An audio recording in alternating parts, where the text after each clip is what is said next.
33:33.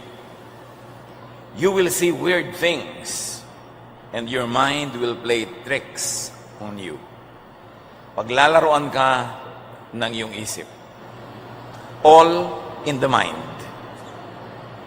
Dear Lord, we thank you that you have given us intelligence, and you give us a mind that can do many things.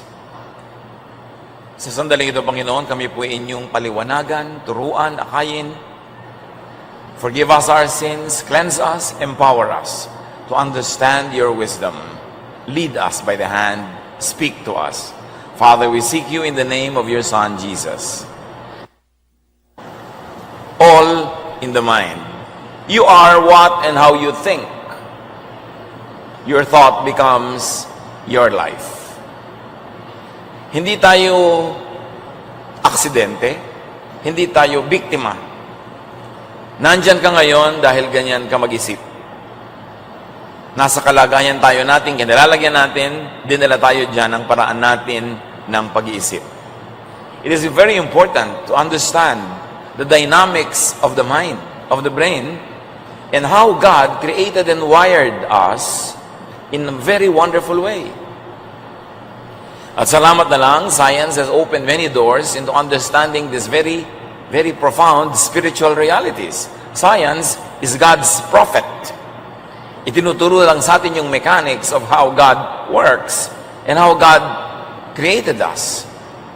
It's very important to understand the mind. Now, perception is one's reality.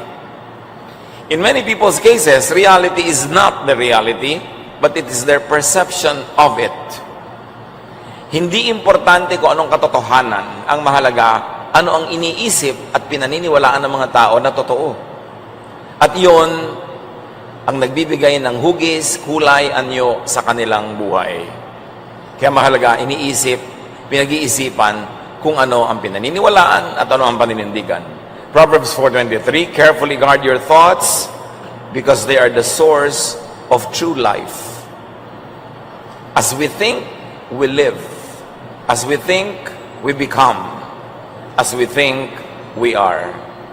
Researchers have found that our imagination can change perceptions of reality.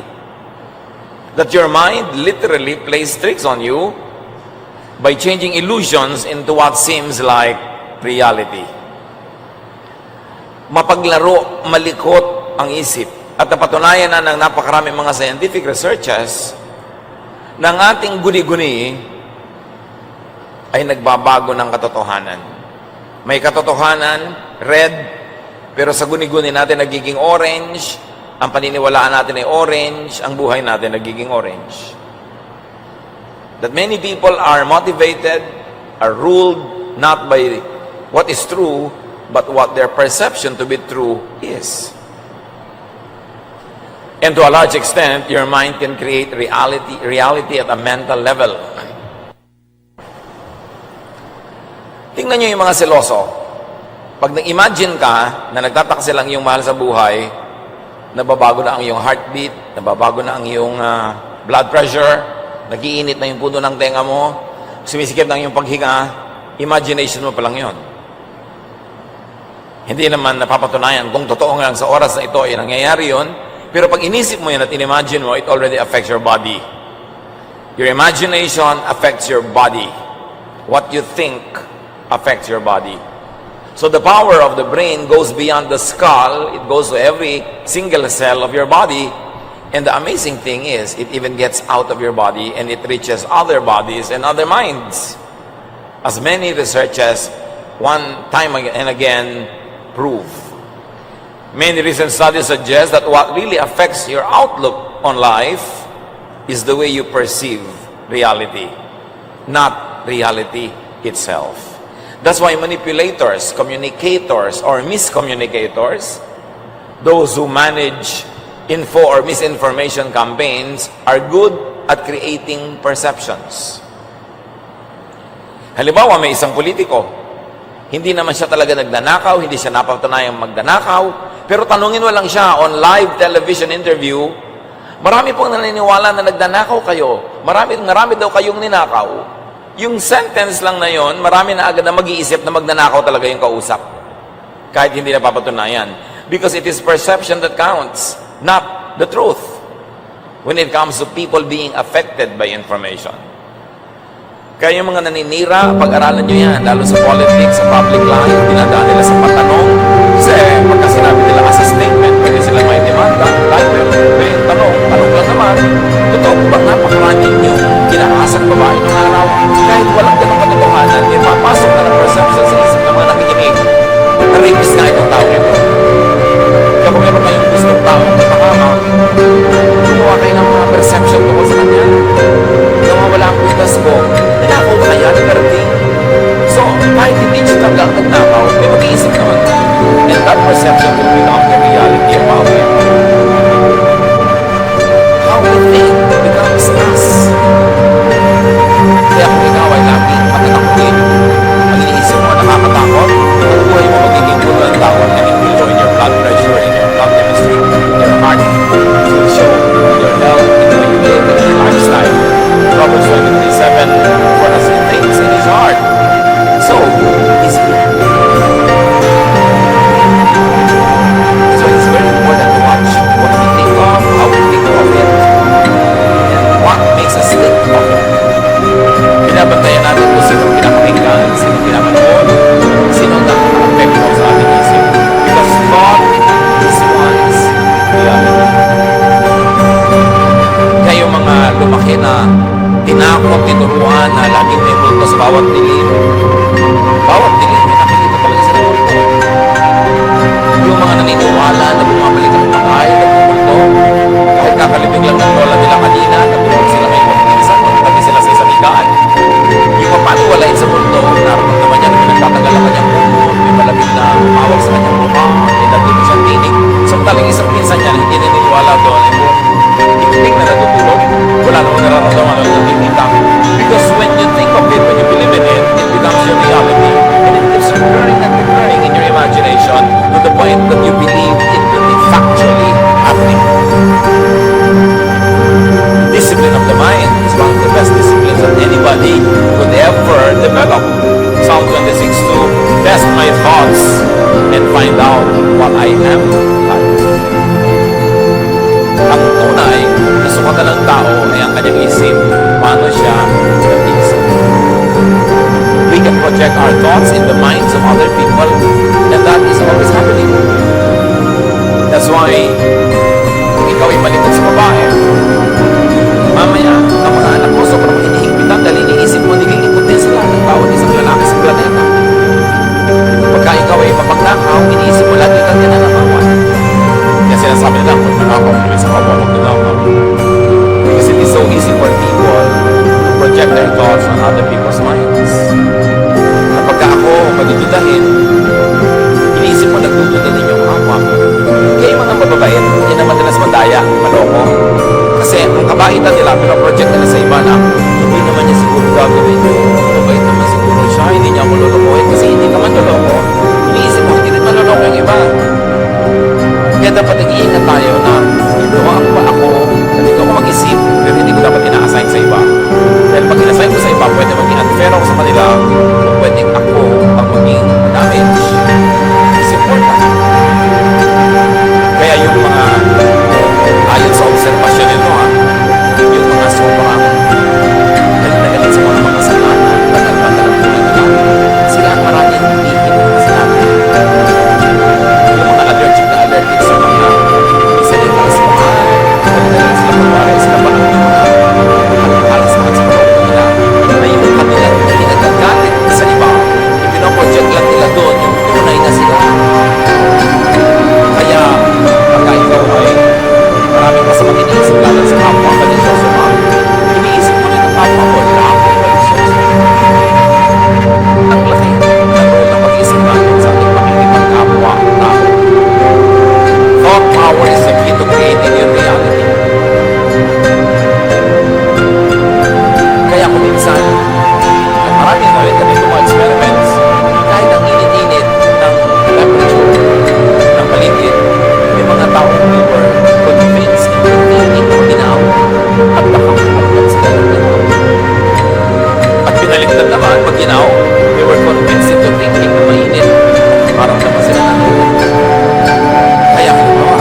Halimbawa, ang isang young person, ang thought niya, meron siyang ambisyon.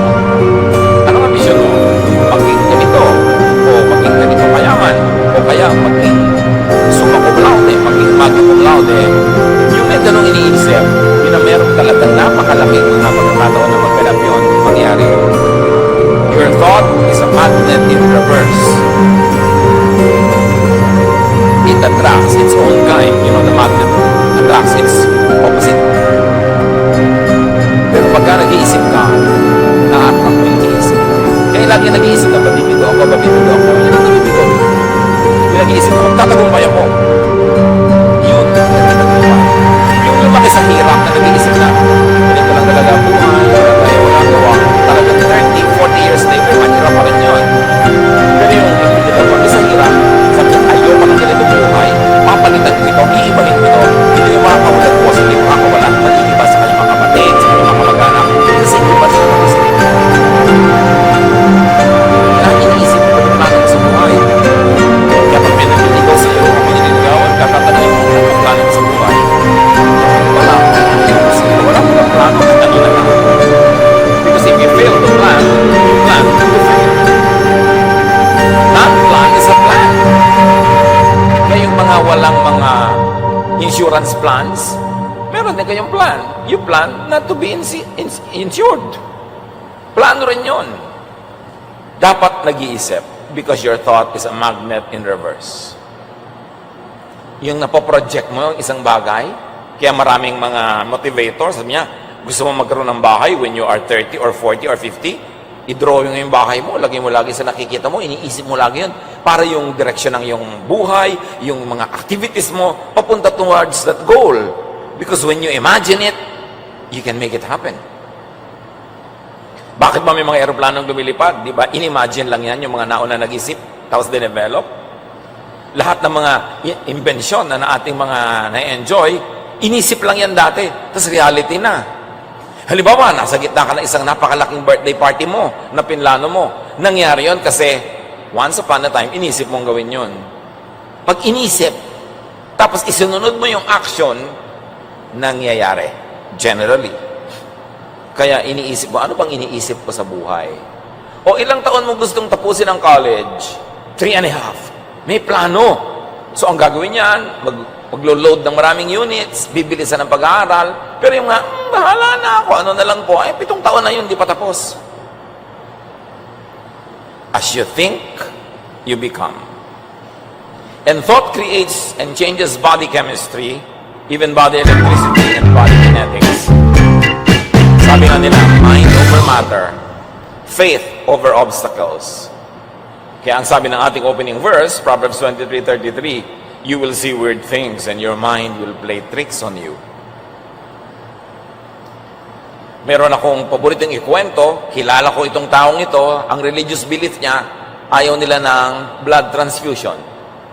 Dinugo, naubusan ng dugo, nasa ospital, ayaw pa rin magpasali ng dugo. So yung matatanda na ng pamilya niya ang nagpasya, salinan siya ng dugo. Alam niyo ba, hindi nagtagumpay ang pagsasalin? Nasira ang siyensya.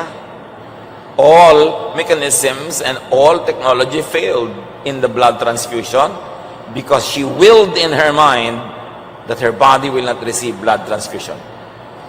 Needless to say, she died. But really, the mind is above matter. And there's nothing evil here. Walang demons involved. God created us and gave us a slice of His godliness, and that is in our mind. The temple of God is not a rock temple in some faraway city. The temple of God is not a wooden religious building in some faraway town. The temple of God is our mind. That is where God can rule our lives, and that is where God can enter the world through us, through our minds, through our bodies, through what we do. It is the ultimate temple of God. Kaya yung mga nagagawa ng mind, bigayan ng Diyos. Hindi yan galing sa demonyo because the devil is not a creator. The devil is only a destroyer. The thief comes to steal, kill, and destroy. So anything creative and powerful and fruitful could come only from God. But this mind could be twisted and corrupted by stimuli, by perception. Ecclesiastes 7:29, I did learn one thing. We were completely honest when God created us, but now we have twisted minds. May nangyayari sa isip ng tao, depende kung anong pinapakinggan, tinatanggap, sinusundan, pinapaniwalaan. The mind could be intoxicated and confused. Alcohol can confuse the mind. Food can alter the brain's chemistry and affect thought.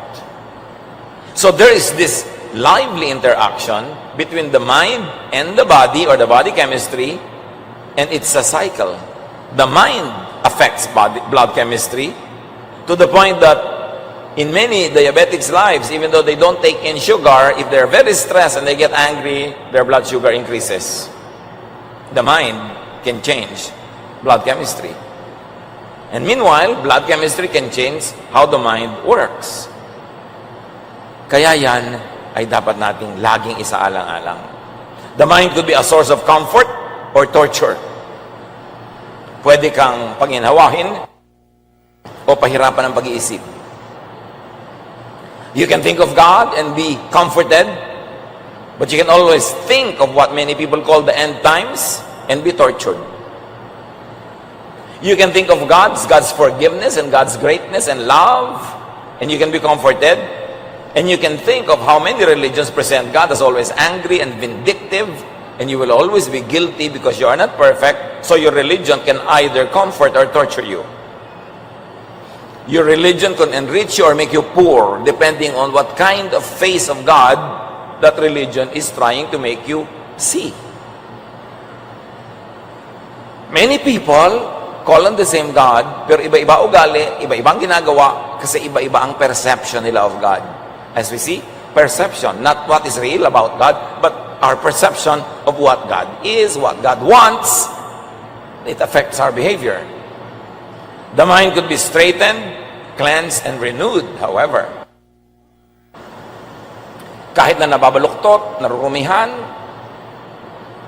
pwede namang ituwid at linisin at baguhin. 2 Corinthians 5:17, kaya't kung nakikipag-isa na kay Kristo ang isang tao, isa na siyang bagong nilalang. Wala na ang dati niyang pagkatao. Sa halip, ito'y napalitan na ng bago. At ang tunay na bagong tao, isa lang naman ibig sabihin, bago na ang pag-iisip. Bago na ang paraan ng pag-iisip. Studies have shown that thoughts alone can improve vision, fitness, and strength. Na yung pasyenteng positive thinker, tinatablan ng mabuti ng gamot, ng therapy, ng mga treatment. Pero yung mga negative, hindi naman tatalabi ang gamot na yan. Ay, naku, wala namang kwenta yung doktor ko, mukhang bungo. Pagkatapos, sabi mo, naku, ang pangit-pangit naman ang hospital na to, lalala ako dito. Yun talaga nangyayari. Kasi nasa isip mo, mangyayari. Alam nyo yung placebo effect? Yung binigyan ng isang grupo ng pasyente na tinurukan ng tubig lamang, yung isang grupo, tinurukan talaga ng totoong gamot, pero pinapaniwala sila pare-pareho na gamot ang itinurok sa kanila, kahit tubig lang ang itinurok doon sa isang grupo, naggalingan. At yun ang tinatawag na the placebo effect. And placebo effect works because of the power of thought. Tinuturukan ka ng tubig, pero sabi mo, naku, gagaling na ako, naturukan na ako. Gumagaling nga. Nalampasan nung paniniwala yung limitasyon ng tubig. Pero yung tinuturukan ng totoong gamot, tapos negative, mamamatay na ako, hindi na ako gagaling, naku, anong lungkot ng buhay. Hindi tinatablan. Yun naman sinasabi nila na iba, the reverse of placebo. Body chemistry, electricity, and kinetics create and affect emotion. Kaya may mga pagkain talaga nakakapagpatamad, may nakakapagpasaya, may nakakalungkot. Kaya may mga gamot na uppers, pampasigla, may mga downers, pampakalma kung sobra ka namang hyper. Tinatablan talaga ng mga chemicals na yan ang ating isip, ang ating emosyon. Kaya maraming magpapakamatay, baka kung nakakain lang yan ng pagkasarap-sarap na fruit salad o puto bongbong, baka hindi nagpakamatay. Baka naiba yung kanyang blood chemistry na nagbibigay sa kanya ng sobrang depression. Kaya lagi ko sinasabi sa mga depressed, Pastor, depressed po ako, dito na-depressed, ano pong gagawin ko? Magkakain ka na masasarap, gutom lang yan. Nakita niyo yung propeta sa Bible? Si Elijah? Gusto nang mamatay? Nung pinakain ng konting tinapay, pinainom ng konting tubig, pinahiga ng konting at nagpahingang, naglakad uli ng 40 kilometers, gusto na namang mabuhay, gutom lang. And gutom is body chemistry. Kaya maraming yung mga sobrang nagpapapayat para sumeksi, madalas malungkot, nade-depress. Kasi kulang sa pagkain. Sa kapayatan, naliligo sa shower, hindi na mabasa, ayaw tamaan ng tubig. Ganun na kapayat. Pag nakatayo sila sa may pinto, may kumuha sa kanila, akala pa yung, uy, tao ako, hindi ako pa. Ay, ang payat mo na kasi. Pero, depressed. Kasi deprived pala siya. Kaya sabi ng Desiderata, many fears are born of fatigue and loneliness. Pag pagod ka at malungkot, ang daming mong naiimbentong takot sa buhay. Subukan mo lang magpahinga at matawa ng konti, sumaya, nawawala yung mga fears. Kaya mga laging natatakot mamatay, natatakot tumanda, kulang ka lang sa gimmick, gumimik ka, para hindi mo maisipang nakakatakot mamatay. Kasi talaga pag wala kang ginagawa, nalulungkot ka, pagod ka na sa kawalan ng ginagawa mo, sari-saring katatakutan ng may imbento ng iyong utak. Dapat ibahin ang takbo ng utak. Sino man ang nalulungkot dyan, get out, sweat it out, mag-exercise, magpawis, magsaya, at makikita mo, mawawala yung mga lungkot-lungkot na yan. Palitan ng ginagawa. Kasi pag napapalitan ng body chemistry, gumagalaw ka, sumasayaw ka, naglalakad ka, nagpapawis ka, naiiba rin ang takbo ng iyong utak. Mahalaga. Behaving in an emotionally intense way for an extended period will ultimately create physical illness. Pag lagi kang stress, lagi kang galit, lagi kang nagsiselos, lagi kang takot, magiging sakit yan. Kaya kung matatakotin ka sa turbulence, takot na takot ka sa mga enclosed spaces, huwag ka magtrabaho sa aeroplano. Kasi araw-araw yun ang trabaho mo, may turbulence. Piliin mo yan. May claustrophobia ka, tapos mag-elevator girl ka pa. Diba? So, hindi mo dapat gawin yon. Kung saan ka na-stress, lumayo ka doon para maging healthy ang buhay mo. Eh, paano po yung asawa ko? Siya ang stressor. Well, change your mind about your spouse. Pwede namang tanggapin mo na lang siya o pag-aralan mo huwag masyadong pansinin. Kasi kung araw-araw na-stress ka, araw-araw, sasabihin sa akin, naiinis ako sa husband ko. Alam mo, 50 araw na natin pinag-uusapang naiinis ka, anong ginawa mo para mapalitan? Ipagpalagay, hindi mo mapalitan yung asawa mo. Eh, dapat may iba kang palitan. Palitan mo yung attitude mo, palitan mo yung schedule mo para konting-konti lang pagkikita nyo. Magtrabaho ka ng gabi para wala ka sa bahay pagtulog siya. Pag uwi mo, aalis na siya. May dapat kang palitan para mapalitan yung problema mo. Pero hindi yung ang tagal-tagal na, yun ang yun, paulit-ulit yung problema mo. Ibig sabihin, wala kang ginagawa para palitan ang takbo ng isip mo. Nothing can be changed without facing it first. And nothing here on the planet can be changed without changing your mind, your thought about it first. Pero tandaan nyo, paulit-ulit ang madalas ng mga negative feelings and emotions, nagiging sakit. At marami na mga tao na ang problema na yung asawa nila, at mga isang ugali, nakakasa. Hindi mo na nagiging mindset. Kung lang talaga sa katawan, sabihin mo na sa mga nito, sabihin mo na lang, mula ko dito. Yes, minsan ako, hindi ako na-stress ako.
ako sa ganun. Sa ganitong level ito na nangyari. Plano, hindi panaginip. Hindi pangalan. Decide what you want to be and think towards it. Turo niya ni Jesus. Mark 11:24. Everything you ask for in prayer will be yours. Only you have faith. But embrace this verse from another vantage point. Everything you ask for, everything you believe in, because if you don't believe in it, you will not ask for it. Everything you believe in, everything you think of in prayer will be yours if you have faith. Because faith will turn into action, into obedience na. Ano ang pinaniniwalaan mo, anong iniisip mo, anong gusto mo, ipag-pray mo. Pero hindi ibig sabihin lang ng prayer, this I pray in Jesus' name, amen. Tapos wala kang gagawin.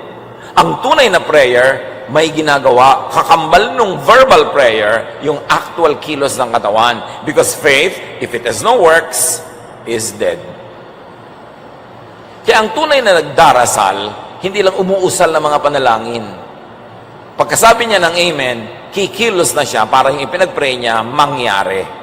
Yun ang tunay na prayer. Kaya sabi ni Jesus, gusto mo isang bagay, naniniwala ka, idalangin mo ng puspusan, at pagkatapos siyempre, dapat may works ka, mangyayari yon. That's why it is important to choose what to hear, what to listen to, and what to tell yourself.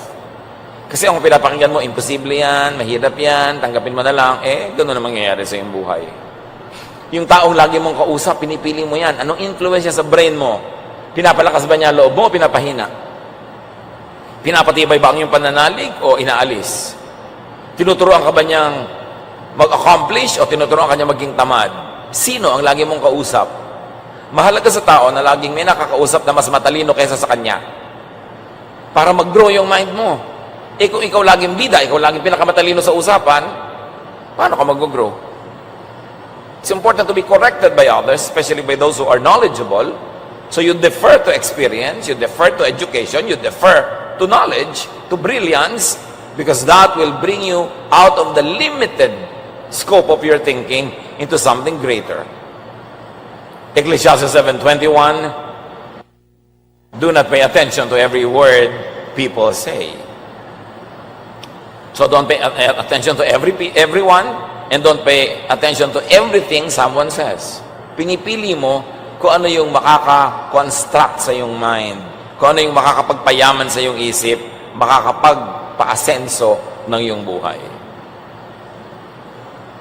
Kanina sinabi natin na placebo effect. Nakakapagpagaling kahit hindi talaga gamot ang tinake. But if the mind can be used to heal, it can also be used to kill. Yung tinatawag na nocebo effect. Negative beliefs or expectations. Hindi ka nagkagaling, mamamatay ka na. Pag pinaniwalaan mo yon, unti-unti ka talaga maupos. Nakakamatay din yon.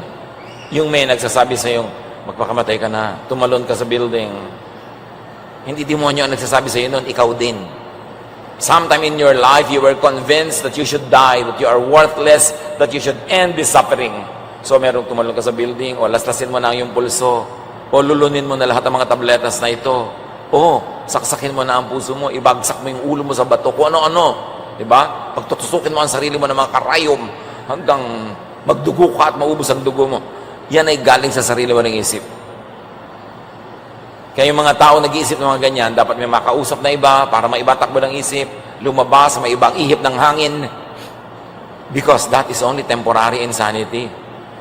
Pag hindi natuloy yung pagpapakamatay mo ngayon, bukas, nagpapasalamat ka, salamat, hindi natuloy.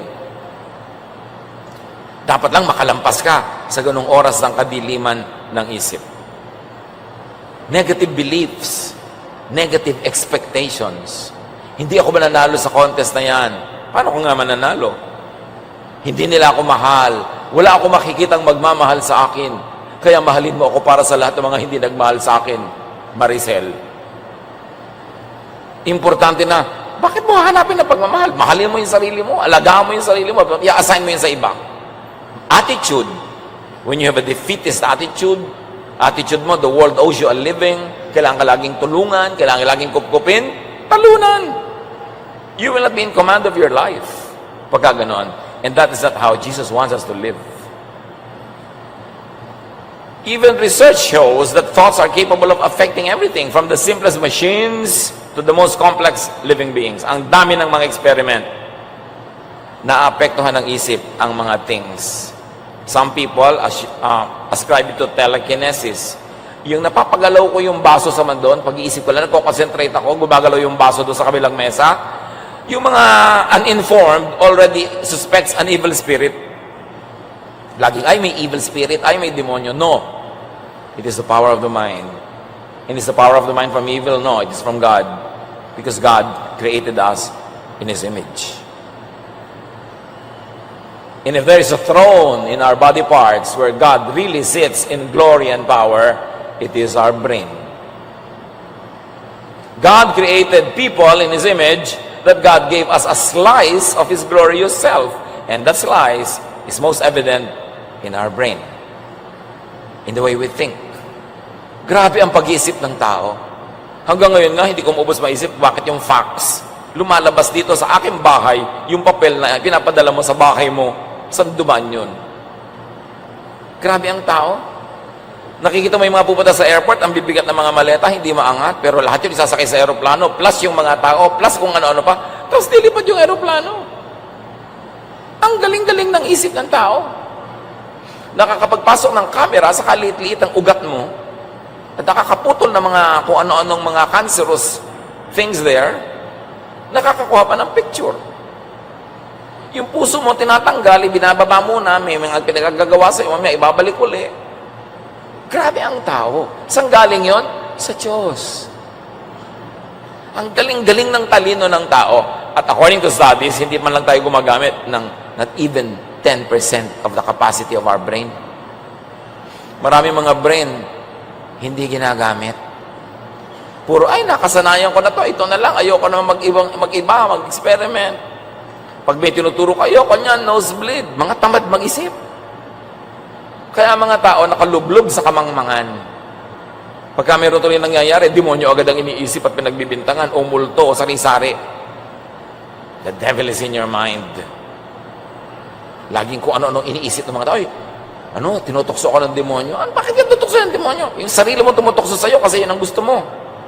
Tapos yung demonyo pinagbibintangan mo para hindi mo masisi ang sarili mo. Nasa isip natin yan. Every thought we have is tangible energy with the power to affect even the physical world. In fact, marami mga researchers ang ginawa that demonstrate that the brain, the human brain, can direct even how some fish swim. The behavior of cats and dogs, even of bacteria and mice, can be affected when you focus and think of it. And let me remind you, this is not witchcraft. It's not evil. It is the inherent, natural, inborn power of the mind given by God. So people who reflect His image can create great and beautiful things. Why do we have that power? Because humans were created in God's image. Psalm 139:14, I praise you because I am fearfully and wonderfully made. Napakaraming kahulugan noon. Naranasan nyo na ba na iniisip mo yung isang tao, naggawin niya ang isang bagay, tapos pag nakita kayo, sabi mo, alam mo, kahapon ginawa ko yung isang bagay, sabi mo, noon kita iniisip. Nakakalampas sa bakura ng iyong bungo, yung kapangyarihan ng brain na nasa loob ng bungo na yon. Transcendent yung power, yung energy. Mark 11:24, therefore I tell you, whatever you ask for in prayer, believe that you have received it, and it will be yours. Sabi ni Jesus, if you have faith, or if you think, because faith is thinking, if you have faith as small as a mustard seed, tell this mountain to lift itself and throw itself into the sea, and it will. So, alam niyo, wala kasi kayo mga pananalig puro kayo duda. Kung meron lang kayo kasi laki ng buto ng mustasa, which is really kasi laki ng ulo ng aspile, mauutusan yung mga bundok na yan, magpa-jumping-jumping, mag-tumbling-tumbling. Magagawa nyo yan. Kaya si Jesus, sabi niya, okay, pagagalingin ko na yung tao sa bahay mo, boing, galing na, ang layo. Si Jesus, pinasakay niya sa bangka ang kanyang mga tauhan, at siya nanalangin pa doon sa bundok. Mamaya, naglalakad na siya doon sa tubig. The power of gravity being defied by the power of the mind, by the power of faith, by spiritual power. And, hindi lang yon, nandun siya agad. At pagsakay niya sa bangka, biglang nandun na sila sa pampang. Lumulusot si Jesus sa mga dingding. Nakakapasok sa mga kwarto nang hindi pinagbubuksan ng pinto. Pati patay, kinakausap, mabuhay ka, namumuhay. So, what is this man that even the winds and the waves obey him? This is the power that is in us because we were created in God's image. But unused, unknown, underutilized because we don't develop our faith, which really means we don't develop our minds. Underdeveloped masyado. Quantum physics has proven that living things are constant transmitters and receivers of measurable energy. Na lahat ng nilikha ng Diyos na may buhay ay nakakapagpadala, nakakatanggap ng lakas. Galing sa isa't isa. Kaya di ba, kumisa nga, ang hina-hina ng loob mo, pero nakita mo lang yung kung sino, tatay mo, o boyfriend mo, o kawag-anak mo. Ang sigla mo na agad, buhay na yung loob mo. Lumipat na yung energy niya sa'yo. Meron naman na saya-saya mo nung makita mo, bigla kang nalambot, nawalan ka ng gana. And there are people who brighten up a room just by leaving it. Meron naman, pagpasok, alam mo, may energy. Lalo yung mga great personalities, leaders, or mga talagang merong kakaibang pagkatao, pumapasok pa lang sa isang hall, ramdam mong nandun siya. May kapangyarihan, may energy. Ang ating espiritu, which is really our minds. And it has been proven that thoughts are bundles of electromagnetic energy. And new models of consciousness depict it as being able to move beyond physical boundaries like energy does. So yung mga telekinesis na yan, hindi ang gawa ng demonyo. Very interesting study of the power of the mind given by our Creator. Science of faith. Faith in science is a very interesting area of study for spiritual and religious people. Sabi ni Jesus sa Matthew 7:7, ask and it will be given you. Seek and you will find. Knock and the door will be open to you. But to ask, to seek, to knock is to really think. And it is to believe. You are asking because you believe that you will be answered. You are seeking because you believe that you will find. You are knocking because you believe that the door will be open to you, because otherwise you won't do such things. That's why if you do such thing in faith, by faith, if you believe, it will happen. The power of faith, the power of prayer, that is what many religious people call it. Control your thoughts to control your emotions. Psalm 63:6, I think about you before I go to sleep, and my thoughts turn to you during the night. Diyos ang kausap dito. Bago ako matulog, ikaw ang iniisip ko, pinagbubulay-bulayan, nagmumuni-muni ako tungkol sa iyo. At sa kalaliman ng gabi, ang aking isip ay papunta sa iyo, nakatuon sa iyo. Think of God often. Because God is the source of all the positive energy, all hope, strength, power. Pero kayo, anong iniisip nyo bago matulog? Problema? Babangungutin kayo. The power of thought. Matutulog na lang, manonood pa ng horror, kasi ina-expect nyo na mahimbing ang tulog. O kaya matutulog ka lang, nanonood ka pa ng news, paano ka sasaya? Magbabasa ka pa ng mga post mo sa Facebook, ang dami nagko-comment, binabash ka pa. Hindi ka dapat nagbababasa niya pag matutulog ka na, ang isipin mo ang Diyos. Manalangin, magbulay-bulay, para payapa ang tulog.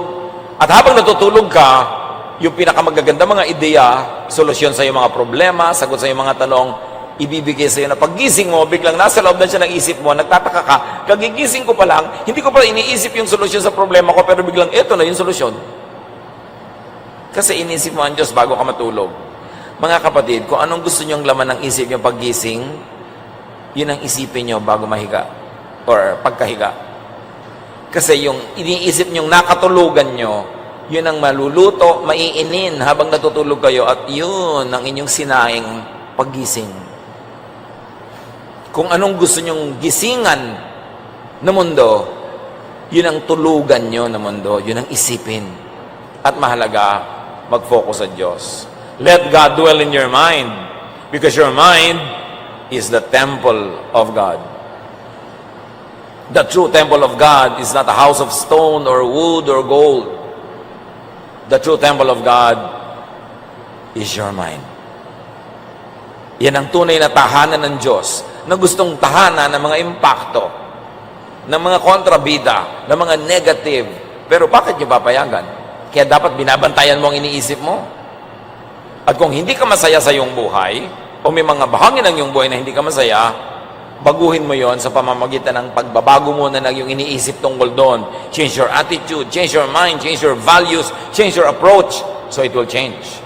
Romans 12:2, let God change the way you think. Then you will know how to do everything that is good and pleasing to Him. So offer your mind and your thoughts to God. Let God dwell in your mind. Let God enter your world and the world through your mind. Paano tutulong ang Diyos sa mga nangangailangan? Papasukin mo siya sa iyong isip, ma-realize mo na matulungin ng Diyos, tapos sundin mo siya, tutulong ka, pumasok ang mundo sa buhay ng iba sa pamamagitan mo. Ang entry point ng Diyos, yung mind mo. Kasi pag pinaniwalaan mo na, gagawin mo na, so sa Diyos ka magpasakop. Develop your mind so you could know God more. 2 Corinthians 3:18, so our faces show the bright glory of the Lord. As the Lord's Spirit makes us more and more like our glorious Lord. Said simply, God changes us into ever-increasing likeness of Jesus. One of the greatest goals in life is to be more and more like Jesus. So discipline your mind to focus on what is uplifting. Don't focus on what makes you feel low. Don't focus on what takes away your hope, your happiness, your energy, your joy. Disiplinahin ang isip kasi pag hindi dinisiplina, tinatangay ng kung ano-ano sa mga bagay na di ka nais-nais, hindi maganda. Philippians 4:7-8. At ang kapayapaan ng Diyos na hindi kayang maunawaan ng tao, ang siyang mag-iingat sa inyong puso at pag-iisip dahil sa inyong pakikipag-isa kay Kristo Jesus. Lagi ninyong isa-isip ang mga bagay na karapat-dapat at kapuri-puri, mga bagay na totoo, marangal, matuwid, malinis, kaibig-ibig, at kagalang-galang. Sabi ko, meron din lang kayong iisipin, mag-uubos na rin lang kayo ng energy ng pag-iisip. Isipin nyo kung ano yung maganda, mabuti, nakakapagpasaya, tama, matuwid, malinis, kaibig-ibig. Pagka yan ang inisip mo, ganyan ang magiging buhay mo. Pero pag ang iniisip mo yung nakakatakot, nakakainis, nakakagalit, nakakaselos, nakakainggit, yun din ang magiging buhay mo. Kaya disiplina sa pinapayagang pumasok sa isip. Discipline your mind to reject unfruitful or destructive thoughts. Yung may dumadaan ay inggit ka, patalsikin mo yung ideya na yun. Yung aalala mo yung nakakainis mong mga bayaw o hipag, huwag mo silang isipin. Nakakainis pala sila, ba't mo iniisip?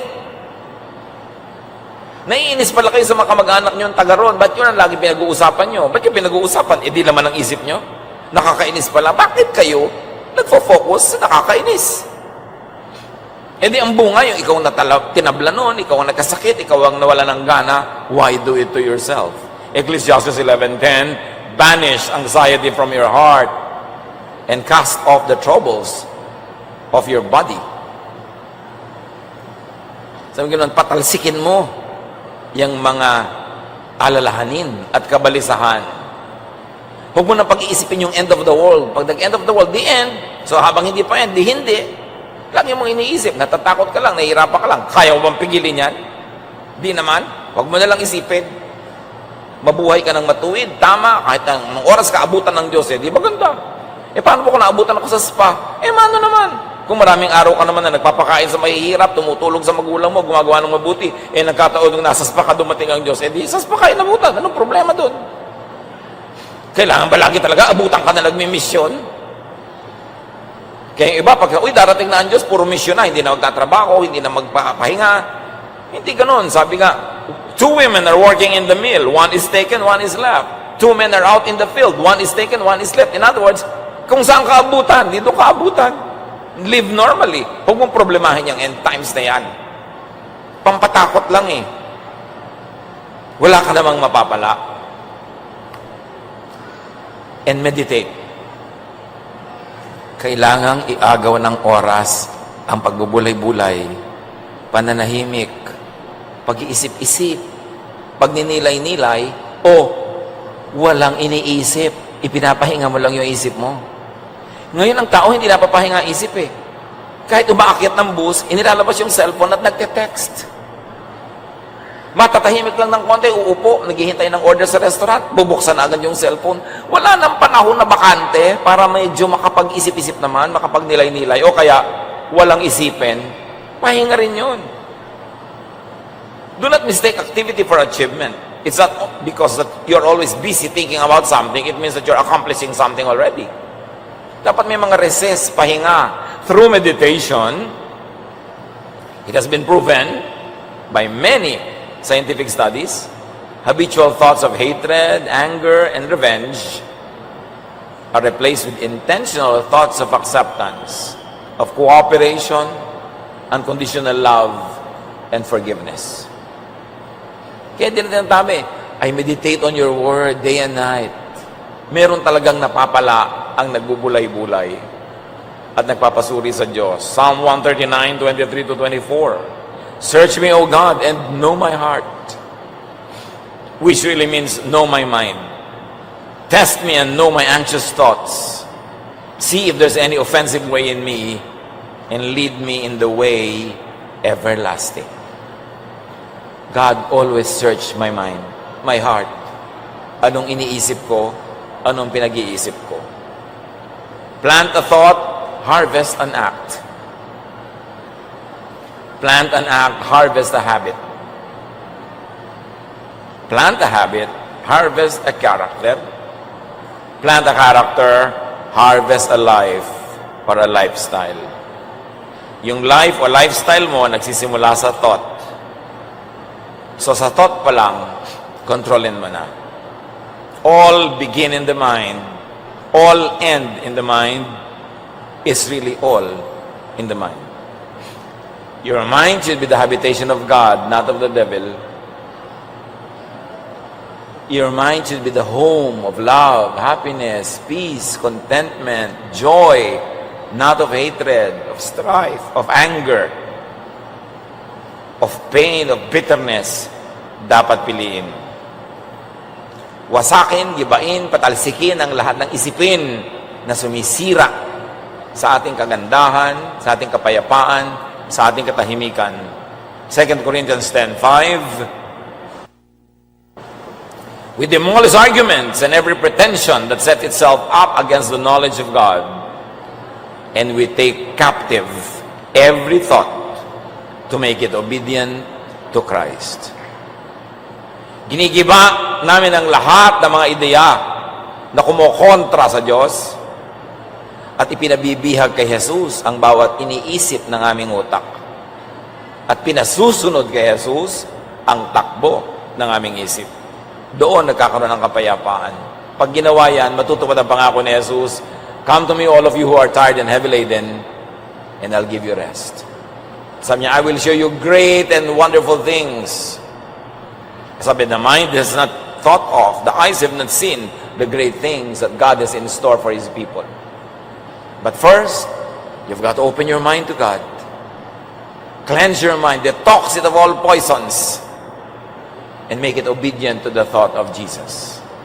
Dear Lord, teach us.